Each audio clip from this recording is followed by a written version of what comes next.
Hello, hello et bienvenue sur la chaîne Investir au féminin. Donc aujourd'hui, on est très très contente avec Coco puisqu'on accueille Laura Mabille avec nous aujourd'hui.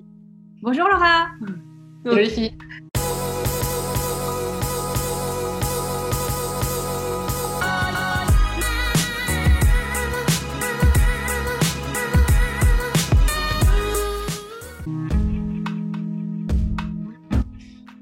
Toulon, 91.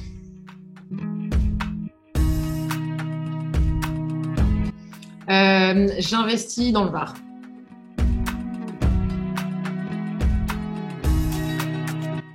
Locatif.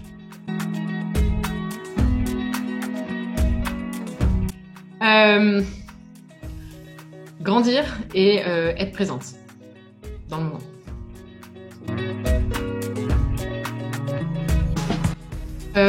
Un levier d'enrichissement. J'adore les leviers.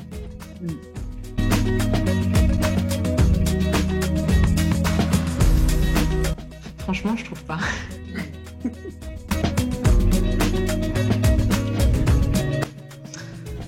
Choupinou. Laura, tu peux nous expliquer quelles sont tes activités dans la vie? Est-ce que tu es salariée? Est-ce que tu es entrepreneur? Qu'est-ce que tu fais en fait? Alors, je suis entrepreneur. Ça fait maintenant bientôt 5 ans que, aujourd'hui avec une équipe, j'ai de la chance, on accompagne des personnes qui sont sous l'eau, principalement à cause du travail. Ça peut être des salariés, des entrepreneurs aussi.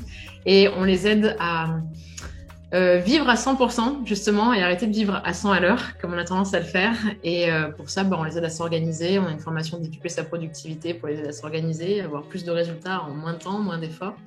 Et pour les chefs d'entreprise, on les aide à structurer leur activité, à commencer à recruter, à déléguer, et pour qu'ils puissent tout simplement continuer à faire croître leur boîte tout en diminuant leur temps de travail.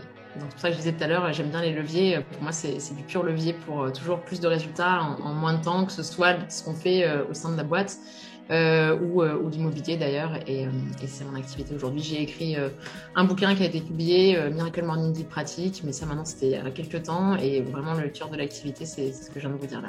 Tu peux nous dire pourquoi est-ce que tu as investi dans l'immobilier? Pour diversifier déjà les sources de revenus, parce que surtout quand on est entrepreneur, même si ça se passe bien, on se dit on va quand même sécuriser un petit peu les choses, pas mettre tous les œufs dans le même panier.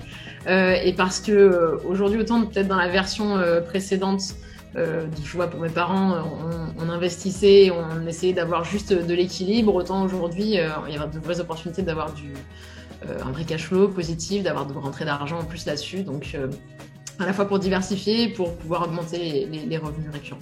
Comment tu as ciblé aujourd'hui les secteurs où tu investis? Alors, j'ai un petit peu triché en la matière, on va dire, parce que j'investis avec mon conjoint, donc c'est plus lui qui s'est occupé de ça. Mais en fait, tout simplement, je vois pour lui comme pour moi, avant de se lancer dans l'investissement, on a suivi des formations en ligne de Florent Fouque, par exemple, Cédric Anissette, Jean Baudin. Et donc, c'est ce qui nous a aidé à pouvoir calibrer un petit peu comment faire les stratégies, comment valider le secteur, tout ça, et à pouvoir y aller sereinement. D'accord, Ok. donc toi, tu as fait le choix de te former avant de commencer à investir. Oui. J'ai tendance à faire ça. J'ai du mal à me jeter dans le truc sans avoir toutes les infos. Donc oui, formation, on comprend le truc et après on y va. Ouais. Selon toi, c'est plus difficile d'investir quand on est une femme. Qu'est-ce que ça change? Si ça change quelque chose. Ouais, pour moi, ça change pas grand-chose. C'est comme on m'a posé cette question-là pour le fait d'entreprendre aussi, et je suis restée bête parce que j'étais assez prise au dépourvu et non, je trouve pas que ça change grand-chose. Je pense qu'on a beaucoup de chance aujourd'hui en tant que nana. On se pose peut-être, nous, des fois, plus de barrières que ce qu'il y en a réellement, et ça vient plus de nous, les barrières aujourd'hui. Il y a plein de nanas tellement courageuses qui ont fait bonnes choses auparavant pour préparer le terrain, des hommes aussi, pour nous aider à égaliser un petit peu les choses. Aujourd'hui, investir en tant que femme, je ne vois pas la différence que ça fait avec investir en tant que mec.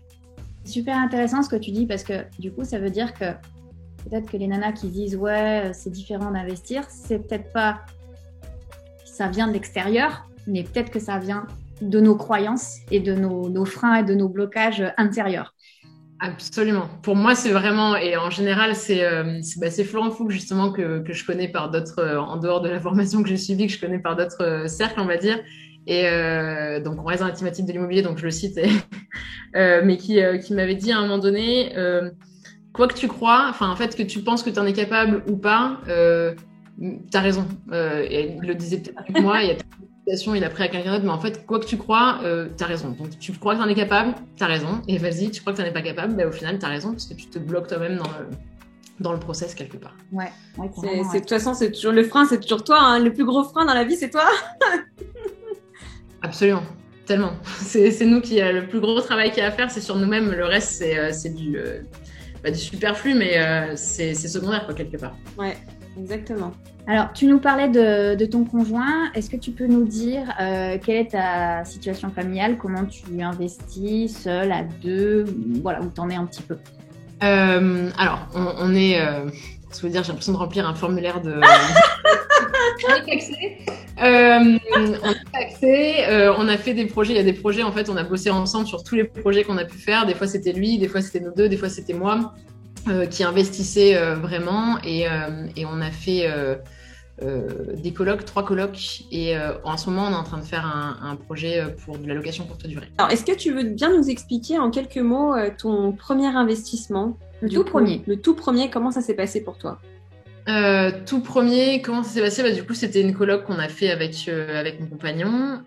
C'était un appart, donc qu'on a acheté en essayant de faire attention, machin, proximité, université, ou les étudiants, des trucs comme ça, parce que c'était une coloc plutôt orientée étudiants, et un appart, je crois de tête, c'était 90 mètres carrés ou quelque chose comme ça, qu'on a transformé en coloc de 4 chambres, et qu'on a réussi à louer avant même que l'appart soit terminé. Mais on a sous-traité pour les travaux, tout ça, bien sûr, et c'était déjà super intéressant de voir. C'est toujours amusant de gérer ce genre de projet en parallèle des autres activités qu'on a et de la vie qu'il peut y avoir à côté, mais ça ne nous a pas découragés pour la suite. Ton chéri est entrepreneur également, du coup? Non, lui, il est ingénieur. Il est ingénieur, donc on se complète bien là-dessus, d'un point de vue bancaire aussi. Est-ce que tu peux nous partager ce que tu détestes dans l'immobilier, s'il y a une partie que tu détestes? Ah putain tellement de choses. Non, je fais pas du tout. Qu'est-ce que je déteste vraiment? Il y a rien qui me vient en tête spontanément, si ce n'est le j'ai envie de dire. Bon, il y a forcément cette période, surtout quand on fait de la rénovation, d'adaptation, on prévoit plein de choses, on lance plein de choses, et en rénovant, on se rend compte qu'il y a des trucs qui sont pas comme on avait anticipé. À la limite, c'est le seul truc sur lequel il faut jouer. Après, il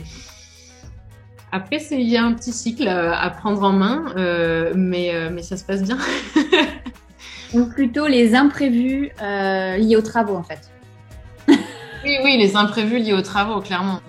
Les imprévus liés aux travaux, on a quand même fait des projets aussi, mais ça c'est très période Covid. On s'est retrouvé à faire des projets en mode Covid l'an dernier avec, vous savez, tous les problèmes d'approvisionnement, etc.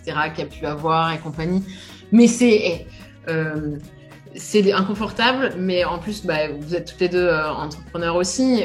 On sait que quand on a cette mentalité-là déjà, enfin, on sait quand on crée une boîte ou quand on se lance dans des projets comme ça, on signe quelque part, et c'est OK, pour des montagnes russes émotionnelles. On passe par des moments où on va être super content en mode « Oh, l'offre elle a été acceptée, c'est génial, allez, champagne et tout ». Et puis 2 mois plus tard, enfin pas 2 mois plus tard du coup, mais allez, 4 mois ou 5 mois plus tard, on est dans le chantier, là on est dans le dur, mais qu'est-ce qu'on va se cacher, qu'est-ce qui se passe?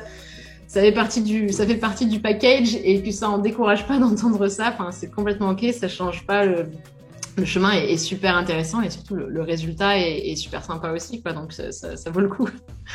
Non, mais écoute, tu le dis, c'est important de le dire, parce qu'on ne veut pas enjoliver la situation, et on ne veut pas non plus la critiquer, mais juste que les personnes qui souhaitent investir, enfin les nanas qui souhaitent investir, soient conscientes que c'est un projet, et que comme tout projet, il y a des emmerdes, il y a des aléas, il y a des bons côtés et des moins bons côtés qui vont avec le package. Voilà, c'est ça, c'est le package, comme tu dis. Ouais, mais comme tout en fait, hein, quand il réfléchit, mais bon, voilà. Donc faut bien, à la limite, voilà. Vous avez votre offre qui est acceptée, buvez une petite coupe de champagne, savourez les petites victoires. Vous avez un moment down, c'est obligé, ça fait partie du deal un petit peu, et du game. Et oui, voilà, c'est tout. Bah, de toute façon, ça t'a pas trop découragé puisque t'as enchaîné après. Non. Qu'est-ce que tu aimes, qu'est-ce que tu préfères, qu'est-ce que tu adores dans l'immobilier? Le moment où on fait la crémaillère à la fin, même si c'est pas nous qui allons vivre dans le locatif, on fait quand même une petite célébration à la fin pour marquer le coup, la fin des travaux, l'appart est prêt, machin, tout ça. En vrai, c'est vraiment des moments. Je me projette des fois, pendant le projet, on est en train d'avancer et je me dis, putain. Quand tu vas être en train de prendre des photos pour ça, là, tu vas prendre des photos, machin, le truc qui sera tout propre, on va pouvoir partager ça et tout. Je me dis, voilà, ça, ce sera bien, on aura bouclé le truc, ce sera fait. Et après, toute la partie, on n'a pas délégué ça jusqu'à présent dans les projets qu'on a fait. Mais je mange du Pinterest à gogo pendant toute la période d'un projet, forcément, en mode, mais alors comment on va faire ci, comment on va faire ça, un petit peu, aller chercher des idées à la fois d'aménagement ou au niveau déco, tout ça. Et cette partie-là de recherche, ça me plaît bien aussi, surtout au démarrage, je sais là-dessus, je trouve ça cool. T'es une fan de déco? Je crois pas plus que ça de base, mais c'était quand même un truc qui me botte bien. Je pense que heureusement qu'il n'y a rien d'affiché derrière. Enfin, vous voyez pas forcément l'intérieur ou quoi. Oui, j'aime bien, mais je pense pas non plus être une inconditionnelle de déco, à acheter des magazines, tout ça là-dessus. Mais j'aime Pinterest, c'est quand même plutôt sympa. Okay. Tu parlais de délégation. Est-ce que tu délègues aussi la partie recherche immobilière ou est-ce que tu as cherché toi-même les biens? Comment tu as fait? Je l'ai délégué à mon donc c'est pas vraiment pas délégué dans un prestat qui nous fait ça. Mais c'est pas moi en l'occurrence qui m'en suis occupée. C'est vraiment une partie super importante clairement du taf et qui est chronophage. Je le vois à travers lui et quand on va faire quelques visites ensemble. Mais je peux pas trop en parler parce que c'était pas mon stop d'action principal. Ok, génial. Ça permet de le faire à deux aussi pour ça, pour pouvoir être tous les deux impliqués des fois quand c'est possible. Hein. C'est pas une raison de pas le faire si on n'est pas tous les deux dans le projet, mais c'est quand même assez sympa aussi parce qu'on se retrouve à avoir des discussions à 21h30 le soir, 22h sur l'état des lieux du chantier et sur qu'est-ce qu'on fait pour ça et machin et t'as eu le pas de... Enfin bref. Donc c'est bien de pouvoir en parler avec quelqu'un. C'est quoi la suite de l'aventure pour toi dans l'immobilier? Donc tu parles de courte durée, est-ce que tu veux enchaîner et faire autre chose? C'est quoi, tu as un objectif peut-être que tu souhaites partager? Pas d'objectif, on va dire particulier vraiment. Bien sûr, de venir augmenter petit à petit les revenus qu'on obtient de ça en mode vraiment en tant que sur le cash flow vraiment positif des choses. On a pris le rythme un petit peu de se faire 1 ou 2 projets par an. Bon là, on se marie cette année, donc on a fait qu'un seul. Merci, on s'est trouvé quand même le moyen d'en faire un bon gros. Mais c'est plus, voilà, on a trouvé notre rythme quelque part là-dessus, donc on va continuer sur cette lancée-là. Ça se fait en fait de faire par exemple pour nous en tout cas un projet par an. Oui, il y a des petites périodes un petit peu rush, ouais. Mais ça les vaut bien aussi derrière quand même et donc on va continuer plutôt sur ce rythme-là et il n'y a pas forcément un objectif financier. Est-ce que tu as des mentors, donc des personnes qui t'ont inspiré? Tu nous parlais de Florent Fouque, est-ce que c'est vraiment quelqu'un qui t'a inspiré du coup? Est-ce que tu as d'autres personnes? Je dirais justement oui. Alors Florent Fouque, Jean Baudin aussi, voilà principalement. Et après quelque part c'est aussi ça va être cucu de dire ça, c'est affreux, je pensais pas dire ça, mais mon conjoint aussi, puisque c'est lui qui a un petit peu ouvert la voie là-dessus, qui motive tout le monde dans la famille, tout ça, machin, à se lancer également. Donc forcément ça joue aussi, on va dire que je vais lister là-dessus, j'enverrai le lien de la vidéo, ça lui fera plaisir. On dit que l'immobilier, c'est pas de tout repos, on en a parlé un petit peu déjà. Est-ce que tu aurais une petite anecdote, une croustillante à nous partager, un petit truc qui t'est arrivé et qui te revient en mémoire? Ouais, j'en ai bon, clairement, le truc qui me vient en mémoire là-dessus, sans trop réfléchir, hein, c'est assez facile. L'an dernier, on s'est retrouvés dans une période charnière, surtout quand on fait de la coloc en essayant de vraiment orienter étudiants. On s'est retrouvés, on était au mois d'août. Mois d'août avec forcément donc la fin de chantier. Bon, il faut absolument que ce soit prêt. Il y en avait qui arrivaient un petit peu avant. Donc courant du mois d'août, on avait les premiers locataires qui arrivaient. On se fiançait aussi au mois d'août. On avait la bonne idée de faire ça en Corse avec une 60aine de personnes, etc. Et on s'est un peu trop chauffé, clairement, sur tout ce qu'on voulait prévoir à ce moment-là. Donc, ça a été une période déjà de rush où il fallait boucler les apparts. On avait les locataires qui arrivaient. Ensuite, on partait en Corse pour organiser ça. Et c'était juste, bien sûr, le chantier a pris du retard. Donc, on se retrouve avec pas beaucoup de marge de manœuvre. Donc, déjà, cette situation-là, globalement, était une période un petit peu tendue. Mais qui s'est bien passé au final. Et l'apogée du truc, ça a quand même été le lendemain, on est en train de tout mettre en place, machin, la déco, tout ça, les trucs, les draps, machin, tout. Les premiers locataires arrivent le lendemain et on avait une livraison pour de l'électroménager. Les mecs de l'entreprise dans laquelle on avait commandé l'électroménager avaient tout livré, sauf le frigo américain, parce que ça rentrait pas dans l'ascenseur alors qu'on avait dealé le truc, machin.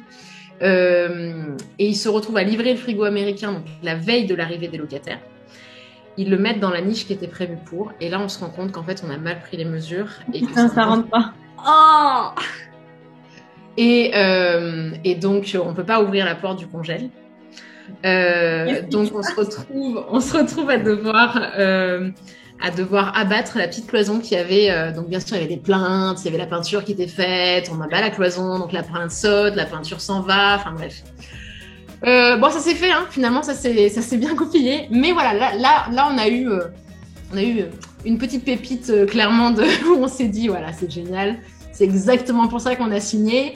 Mais au final, ça s'est bien passé, les locataires sont arrivés, ils étaient super contents, l'appart était flambant, ça s'est passé complètement en second plan, on avait bien optimisé quand même les choses pour que ce soit présentable. Mais c'était un bon moment. Un moment de merde. Ouais, voilà, un bon moment de merde comme on en a, mais bon, c'est ok quoi. Ça fait partie du game. On parle en rigolant après coup. Ouais, c'est pas ça. Sur le coup, mais après coup. Exactement. Mais au final, maintenant qu'on en parle, on se dit oh là là, c'est tellement la galère. Mais ça devient presque de bons souvenirs. Si tu aurais quelques conseils à donner, alors un ou deux, à des personnes qui ont envie de se lancer comme toi et qui ont peut-être un profil entrepreneur comme toi, est-ce que tu les encouragerais à se lancer dans l'immobilier, dans l'aventure, même avec une histoire de frigo à prévoir?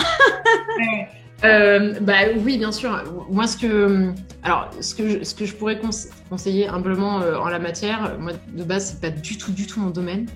Et donc si c'est pas le vôtre non plus, de bien s'entourer, que ce soit, alors voilà, nous ça a été des formations, de suivre l'exemple de personnes peut-être idéalement qui ont déjà fait ce dans quoi vous vous engagez, qui ont déjà cette expérience-là, qui du coup vont pouvoir vous orienter, vous aider à éviter les boulettes classiques, à avoir toujours levier le maximum de résultats en un minimum de temps et d'efforts quelque part, et ensuite d'y aller, de pas tournevirer, et je sais parce que j'ai tendance à être comme ça, à pas tournevirer pendant des années. À partir du moment où vous avez fait votre table, vous êtes formé, vous avez les bonnes infos, vous avez demandé à des personnes qui ont fait ou quoi, allez-y. Et il y a un truc qui, je pense, peut se passer, et c'est important qu'on le souligne, c'est selon les personnes qu'on a autour de nous, au niveau familial, au niveau amical ou quoi, il y a peut-être des personnes qui n'ont pas du tout cette culture-là, qui n'ont pas du tout cette habitude-là, et qui vont, par crainte pour nous plutôt avoir tendance à nous décourager, à nous dire « Non, t'es sûr, machin, le fais pas ».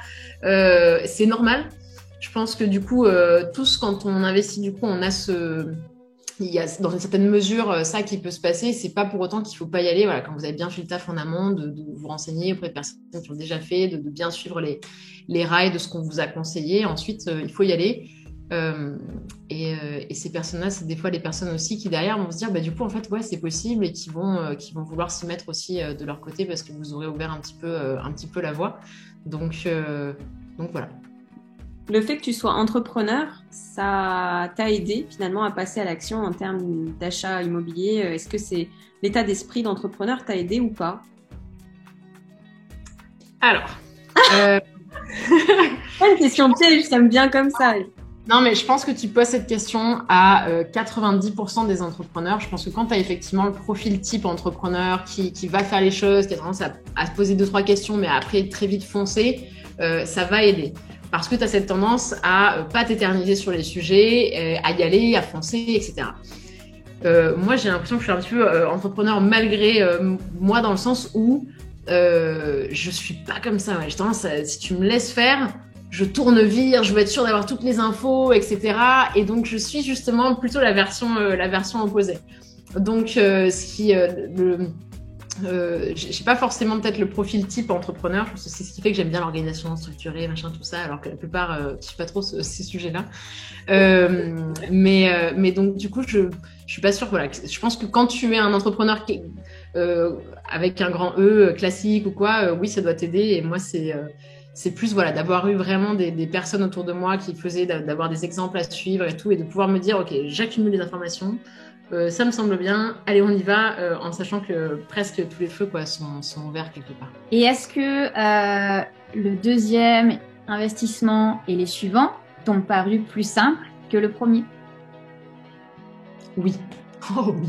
Alors, oui, et oui, si on prend la peine de bien retenir les leçons.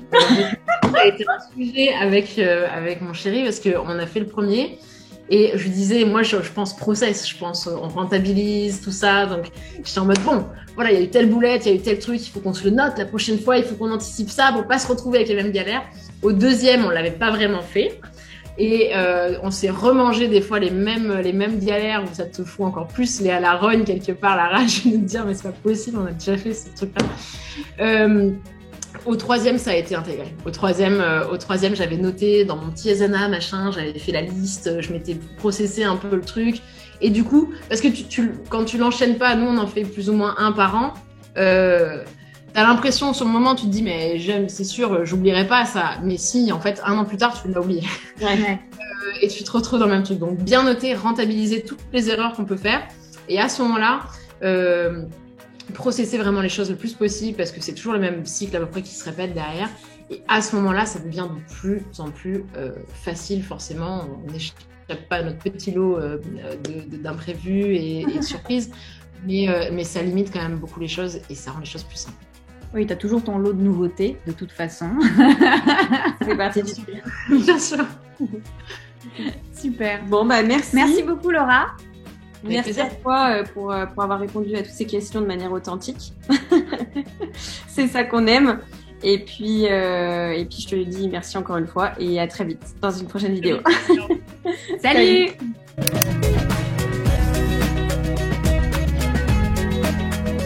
Alors, est-ce que je dis cette phrase? Immobilier n'est pas de tout repos. Non, t'en es là. Ah oui, c'est vrai, j'ai loupé les questions. Et regarde la caméra avant de poser la question. Oui, pardon, je suis partie. Oui, alors, Laura, est-ce que... Ah, j'ai pas regardé, pardon. Alors, oui, Laura...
En audio. Vous êtes connectés. Allez.